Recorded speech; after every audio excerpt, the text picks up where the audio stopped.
যে টাকাটা খরচ হইতেছে বেজেছে, এটা টোটালি হচ্ছে গিভওয়ে করব আর মানুষকে হেল্প করব। আর আমার হ্যাঁ, ওইটাই ওইটাই কোন ওইটাই লিডার ভাই, করে পাবেন না, এটাই ওইটাই। লাস্ট ছিল। মানে এটা দিলাম কারণ হচ্ছে কন্ট্রোভার্সি শুরু হয়ে গেছিল, আমি চাইলে নাকি পারবো না এরকম এরকম। তো এটা জাস্ট অডিয়েন্সও হ্যাপি থাকলো, তো সবাইকে দেখাই দিলাম যে কামব্যাকটা করে আর ব্যালেন্স কিনবো না, এরকম হ্যাঁ, ইন্টেনশন। আর খরচ হবে না আমার।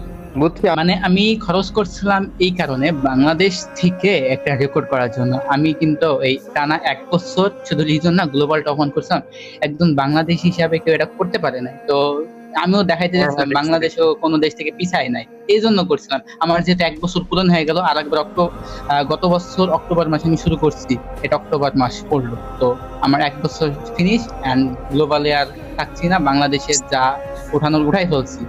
না ভাই, এইটাই অনেক। আপনি এই এই সিজন ব্যাচ কিনছেন মনে হয়, এই সিজন তো গ্লোবালের মধ্যে আছেন, এই যে গ্লোবাল